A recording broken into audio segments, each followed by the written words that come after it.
Hi, I'm Ashley Cooley, a birth, baby, and sleep specialist and mom of 3. There's so much information out there, right? This show is dedicated to helping you clear out the noise so you can figure out what will work best for your baby and your family. If you're looking to learn more about your baby, gain more confidence in your parenting, and get as much sleep as you can through it all, you've come to the right place. Bringing up baby is about to get a little easier.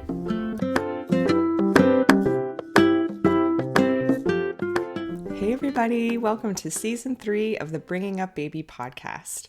My name is Ashley Cooley, your resident birth, baby, and sleep specialist, but today we're not talking about birth or babies or sleep.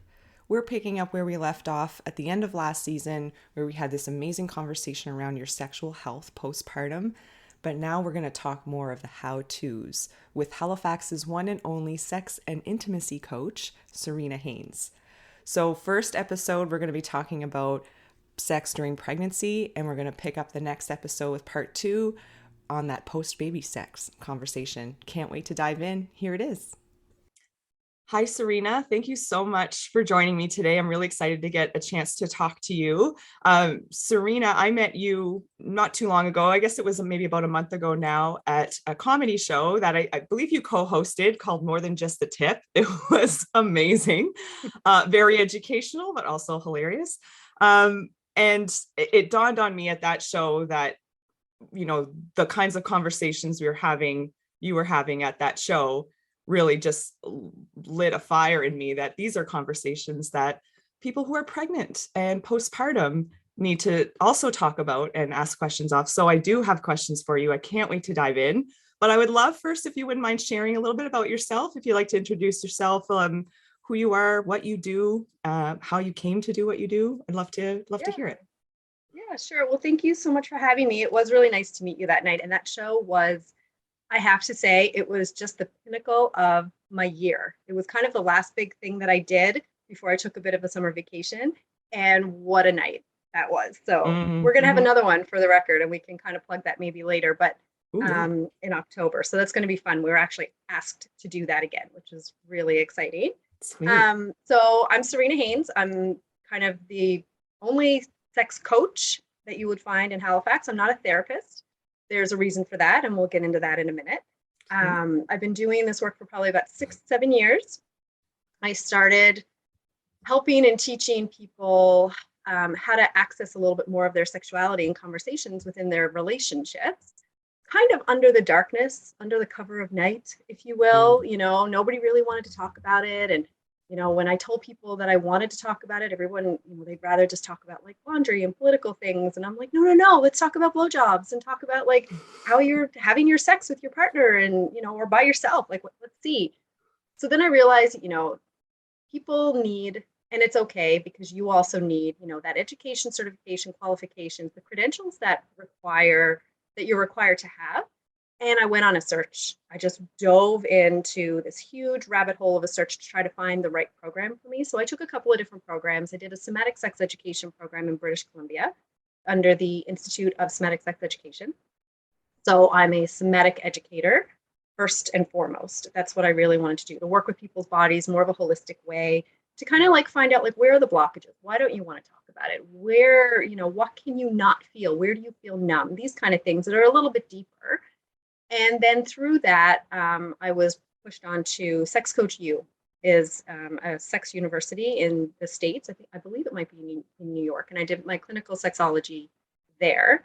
And then from there, I went to the Institute of San Antonio, and I did a sex coaching course, like a full sex coaching course, finished that, and took some relationship training through the Gottman Institute. So I've kind of done a little bit of everything on top of like doing psychology in university, right? If that was the opening door, that would have been the opening door. The human sexuality, and when I did that in university, was kind of the only thing I wanted to focus on.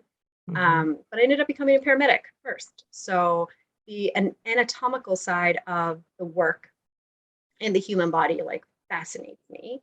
So that medical side combined with the somatic holistic side, combined with, you know, really just wanting to talk about like really fun things, is where, you know, kind of got me where I am today. So not being a therapist, I just want to touch on that for a second. That allows me a lot of freedom, right? So it allows me freedom to maybe say things that a therapist couldn't say, or do shows with a comedy show with dildos, things that maybe, a therapist probably wouldn't want to do. Maybe not. Some people can, don't get me wrong.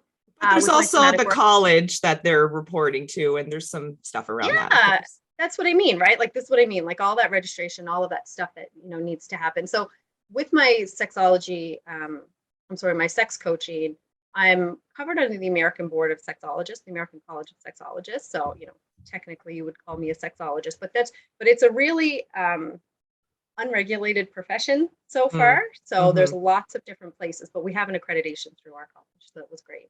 And body work. So doing the somatic work, I can do body work on. So I offer women, people with vulvas, I offer expansive orgasmic body work if they want that. Now that's something that is kind of talked about once we have a relationship established through coaching, and after a long time, it's not really like a drop-in. We don't do Sure. drop-in, and and we don't do drop-ins with people with penises. So that's just a little bit different. But I can do that body work between couples as well. So that's a really kind of fun thing that is a little bit more difficult to talk about, and people are a little bit wary when I talk about that, having two people in a room practicing expansive orgasmic practices on one another while there's a third party in the room guiding. So that's something we can get into later if you want to as well. So I've been doing all that work. Sorry, I don't mean to interrupt. What that makes me think of, and I'm just wondering, I'm not a big Gwyneth Paltrow Goop follower, but she does have some interesting shows on Netflix. And there was one recently, I feel like it came out last year. Did you see this? Do you know what I'm talking about with so is it that similar kind of thing, I guess, that you do, is it? Yeah. Exactly. Yeah. So, the body work side of it, when you saw people coming in and looking at vulvas and doing all that stuff monthly, I have a Vulva Revolution workshop that I've been hosting for 5 years in Nova Scotia that not a lot of people still talk about, where we all get together of a room full of people with vulvas, and we do vulva mapping and vulva gazing and some pleasure practices, but it's not like a masturbation practice. That's not really what it's geared for. It's really more of a opening workshop where I want you to come in. I don't want you to be afraid that you have to have orgasms in front of everybody. That's not it. But I want people to get to know their bodies in a way that maybe they've never looked at themselves before, and touch themselves in non-sexual ways, in ways that, people with vulvas, a lot of us have not experienced or explored our bodies in a way that didn't have something to do with somebody else's pleasure. So it's really important for us to have that sovereignty over our own bodies. And this is one of those ways, being surrounded by a group of sisters that want nothing from you at all. They actually kind of want you out of their space. Everybody wants their own little tented space, but we're going through this expansive program together, right? Like we're kind of like experiencing it together. So we do that. And when I have couples come in for work, we take out the toys, we take out like the floggers and the spankers and the oils and the feathers and whatever you want, like whatever it is. And we kind of explore if this was something that you don't really feel comfortable talking to your partner about because you don't really know how, well, bring that third party and bring me in. Sit down and I'll bring that stuff out. And trust me, and you know this, I will be the weirdest one in the room.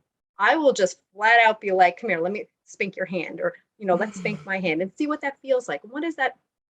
What does that bring up in your body, right? How do you feel about that? Because then that's a really safe place and a very neutral place to say, I'm not really into that. I thought I was, or, I am into that, or I'm only into this because I feel like they want me to be, and then that my job then is to kind of get in the middle of that and be like, okay, let's talk about that, because that right there is the issue, right? We need to start doing things for ourselves and not just to please the other. But there's that aspect of pleasing your partner that comes with being in a relationship as well. So we got to find that little line that we can tread, right? Yeah. But yeah, all of that Goop stuff. When Goop came out with that, I lost it. I was all over my social media. I was like, guys, look, everybody, Gwyneth Paltrow is doing it. I'm doing it too. And there was a couple of podcasts that came out that were like, oh, I wish we had somebody in the city who did this. I was like flat out on the computer. I do this. Hello, I'm right here. I'm right here. Good. Still a little tentative to want to admit that there is somebody who can do the work and be here with them. It's almost safer when it's like a New York thing or a San Francisco thing. Like, oh, I like it, but not when it's not when it's too close. It's still a little scary sometimes. Sure. Am I going to see her at the grocery store and she knows what my partner and Right. I, but I mean, Yep. even just talking to you now, having witnessed what you did at the comedy show, like you're right in saying that you need to be the weirdest one in the room. You need to put it all out there because that's how people feel comfortable to be able to share with you. And who cares if you see them at the grocery store? You just kind of get a little wink in your eye and Right. carry on. Well, and maybe not even, I'll be honest, I'll tell your followers right now as we're just having that conversation, you know, that probably would be the closest thing to a therapy session, the similarities wherein when I'm out in the world, if you see me, I'm not even going to pretend I know you unless you come up to me. And if you come Mm, up to me and you say hello, I'm going to say, oh, hi. And if I'm with somebody and somebody says, who's that? I'll be like, oh, that's just a friend. There's not going to be like, oh my God, look, that's my client over there. That's not how it works. right. You can feel free to come up to me and tell your friends, that's my sex coach. That would be Yeah. amazing. I love Yeah. that. Yeah. But that's not going to happen. Just for the record, outside of my job, outside of everything that I do, I actually keep a really low profile and like keep my eyes down and just go because I don't want to make people feel like that either. Right. Yeah. So That's that's nice. kind of, yeah. So that's Well, you what I know what? Yeah, absolutely. And I'm just also again thinking while you're talking, because I know it's taboo and people want to know you're out there, but then maybe you're again are a bit too shy. But I mean, especially in the world that I'm in and what we're talking about today, people hire a labor coach, people hire a sleep coach like myself. Why not a yep, sex coach? It's a big part of listen, your life. that's right. We hire a therapist. We have doctors. We have dentists. We have personal trainers in the gym. We have pelvic floor therapists. We have sleep. We have all of those trainers.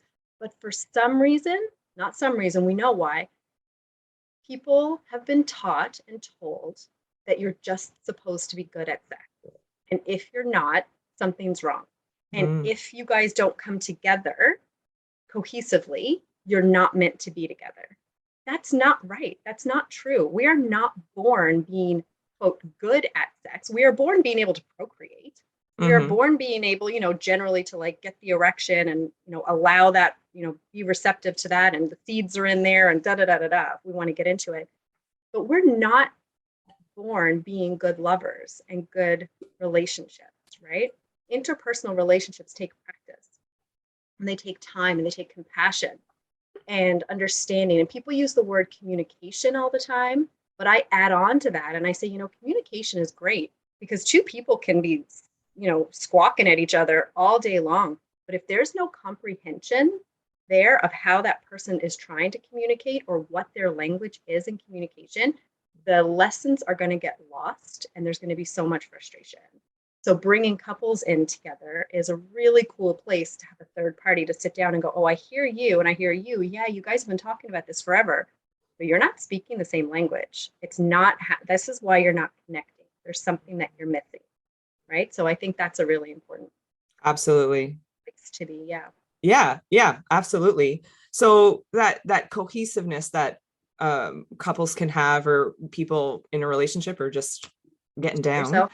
Yeah. But I'm making a big assumption here, and it's of course we can't paint everybody with the same brush, but I'm assuming for people who are having children that hopefully there is a bit of cohesiveness. Obviously, some things came together, and for the most part, this is how we make a baby.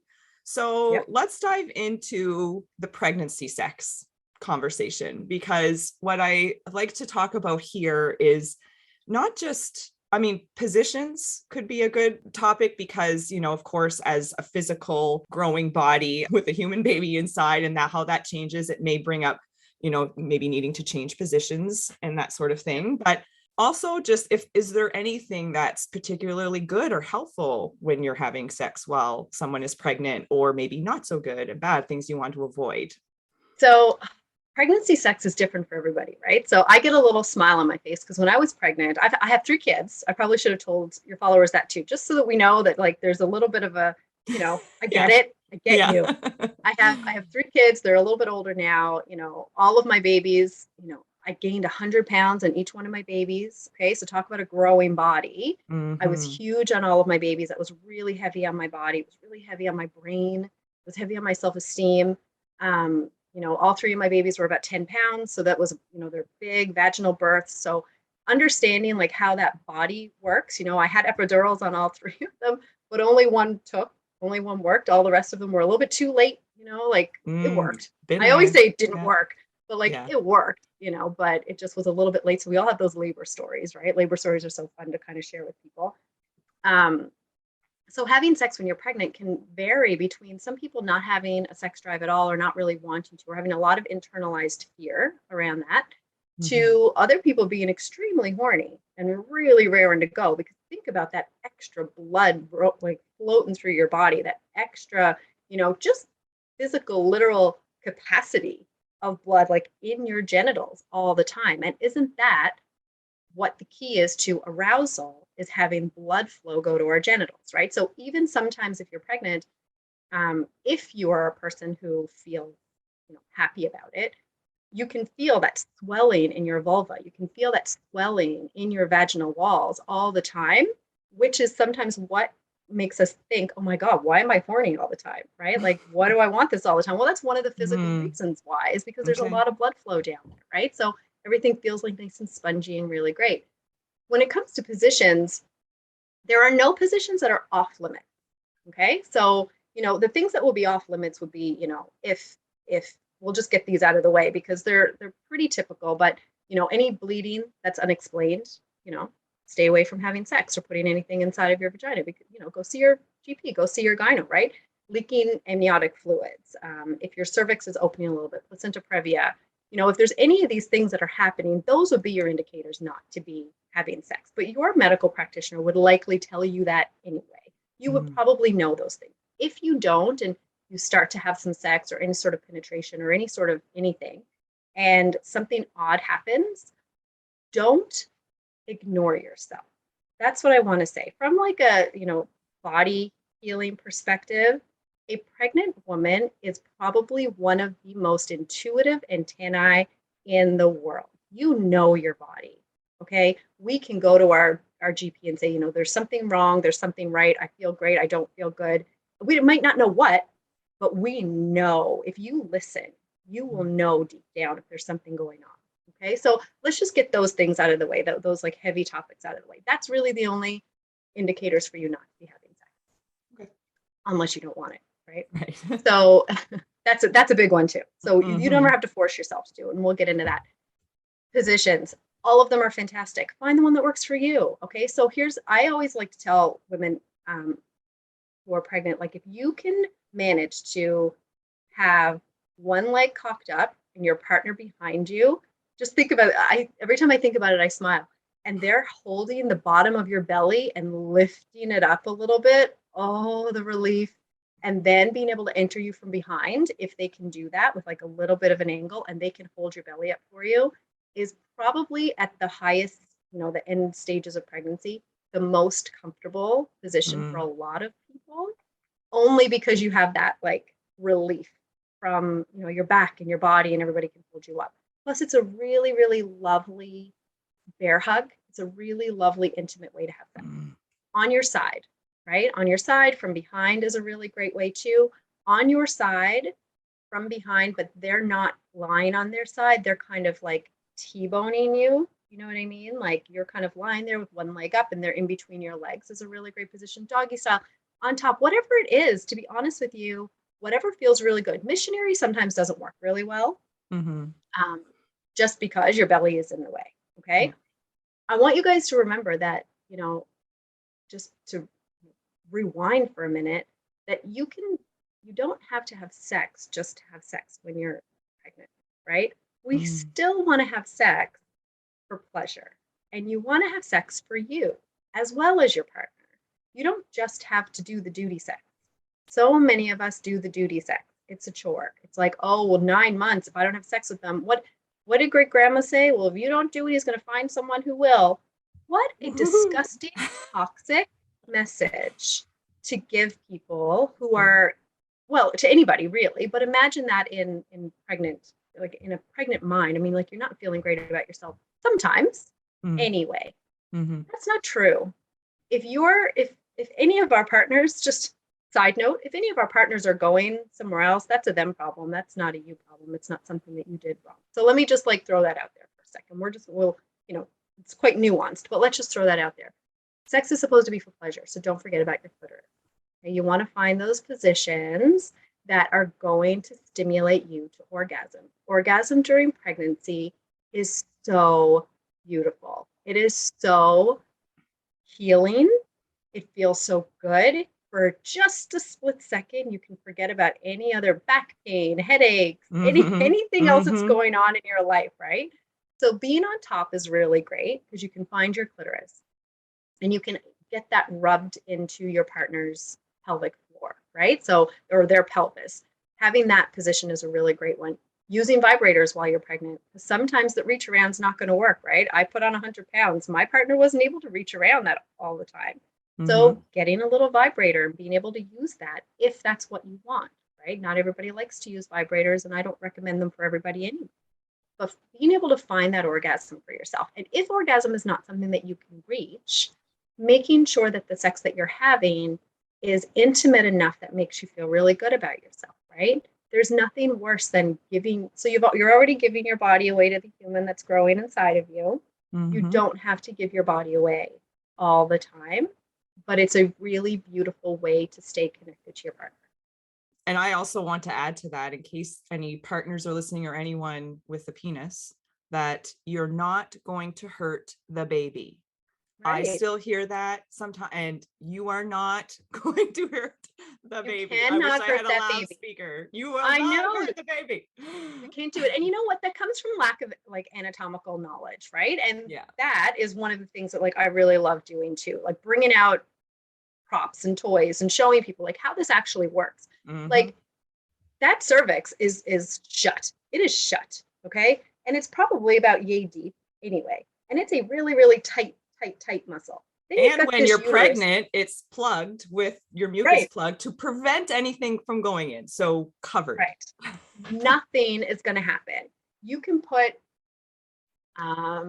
okay. Yeah. I don't want to get too gross, but like you can put anything up there and you're okay. Unless we have those contraindications we talked about earlier, right? The bleeding, the leaking, the da-da-da-da-da. Otherwise, your vaginal canal partners, moms, vulvas, like it's a closed entity, right? Like there is nowhere to go. You can put things up there and they're not going to get lost ever. That's not how it works. They might get lost in a little fold of skin or tissue or something, but that's not floating around up into our cavity, right? It's kind of, you need to think about that as a closed structure and everything up here, the baby is in there. If nothing else, the rock and roll of sex is going to actually feel really nice to your baby. It's going to be like a little rocking, like we take our bellies all the time and we rock them. We know that when we go for walks, our babies sleep. And when we lie down still, they're kind of like, well, what's going on? We know that our babies can hear things that are going on in our bellies and, can feel when we're touching them from the outside. And that's really great. All of these things would be wonderful. Imagine for a minute what we think it sounds like to a baby on the inside. And we know this through, research that babies can hear music and they can hear mommy's voice and they can hear daddy's voice. Now imagine if they can hear the vibration of mommy and daddy, like, and it sounds weird to say, but contextually, they don't know what you're doing. They just hear this word, right? Yeah. But it's just another really lovely lull of vibration because that's what your baby hears on the inside, right? And that really nice. So, and that intimacy together as well. There's going to be lots of hormones released in mama when she feels loved and cared for and is happy and relaxed and, in a really safe place. So if nothing else, really great sex is really great for your baby. It's not the opposite. And there's nothing that baby is going to feel that's going to hurt it. Amazing. Yeah. The other thing I like to bring up in my prenatal classes when we're talking about inducing labor, and sometimes you hear, especially if you're like 39, 40, 41 weeks pregnant, you're Googling, how do I get this baby out? And one of the things that come up is sex. And the reason that's there is because semen from a person with a penis has prostaglandin in it, which is there to help ripen the cervix. That's actually a hormone that can help to do that. So while that's not going to put you into labor if your body is not ready, so having sex earlier in your pregnancy is not going to ripen your cervix. But if you're so close to the due date and other parts of your bodies are getting primed to have baby, that could be a helpful way to maybe stimulate those other hormones to get things going. But I always preface this by saying, and I never look at my class when I'm telling them this. I pretend I'm busy doing something else because I don't want to embarrass anybody. When I say, you know what, though, it helps if she has an orgasm as well. Yeah. Mic drop. That's it. So I just leave them with that little tidbit because it is definitely the added bonus. Right. I always, I mean, as far as I'm concerned, I know there are some women out there who have a hard time orgasming. But the fact that we put female orgasm on a second tier level and we go, it would help if she had an orgasm. I'm sorry. Can we set the standard to she has an orgasm every single month in time? Because that's the standard. Can we?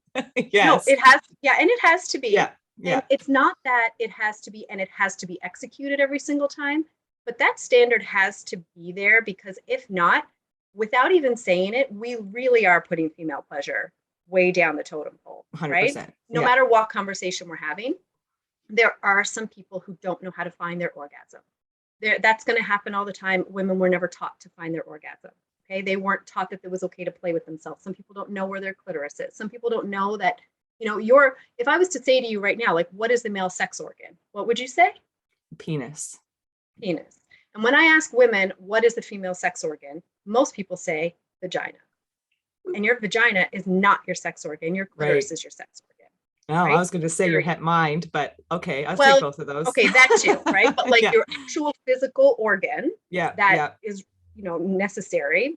I say necessary, but for pleasure, that part of your body for pleasure to stimulate your orgasm is your clitoris.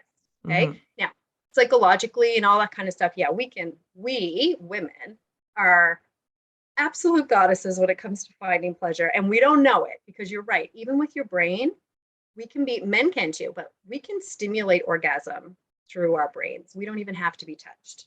Okay. So imagine for a minute, you are able to sit back in relaxation, understand how to bring yourself to a climactic place in your brain, and then have your body stimulated as well. It's just going to be powerful. It's going to be really, really powerful. And we can have all kinds of different orgasms as well. Your orgasm actually happens in your head, right? It's a neurological event that happens. It doesn't happen in your body. It's like anything. If we scratch our skin, we think that we feel that right there, but that's a neurological response that has gone from our skin through our nerves to our brain. It's made a decision about this is the way it's going to feel, and it goes back again, right? So everything happens in our brain. Your orgasm is something that happens up there as well, right? But we need to kind of have a little bit of both. But back to the clitoris and female pleasure. You should be trying to have that orgasm every single time. Okay. I want to set the standard where, if a guy didn't have an orgasm, partners would be like, oh my God, what's wrong with me? What did I do wrong? What did I do? I'm not good enough. And he would be like, oh, I'm broken. Right. And it would be a big deal. And all of a sudden there'd be little blue pills everywhere and doctor's visits. And like, people would be like, oh my God, why didn't you come? Like, why didn't you have an orgasm? And women don't orgasm and they go, oh, well, whatever, but it didn't get one today. Yeah. What? What? Right? Stop. No, we need to set the standard a little bit higher. It's going to take time, right? It takes time. It's going to take, a lot of women talking about a lot of things, for other women to be like, yeah, I deserve that too. I think I deserve to do that. And it doesn't have to be that big of a deal, right? So, but yeah, the orgasm, back to babies, the orgasm does really, really help when it comes to, wanting to get that baby out. All right, guys, that's the end of part 1. Can we all just agree that these conversations need to be had a little bit more, right? I hope you were able to pick up some tips, whether it be for your current pregnancy or maybe a future pregnancy, or you're able to share this with a friend, because, this stuff's important too. Anyway, we'll see you guys next time. Can't wait to dive in with Serena again to talk about that post-baby sex. It's going to be a really great conversation. So we'll see you next time. Looking for more? Check out birthbabysleep.ca, where you'll find prenatal classes, postpartum and new baby resources, and sleep support during the childhood years. You'll also find me on Facebook and Instagram at Birth Baby Sleep. It would be awesome if you followed us wherever you listen to podcasts, and if you can, leave a review or a rating, which goes a long way for helping others to find us. That's all for now. I'm Ashley Cooley, and we'll see you back here next time.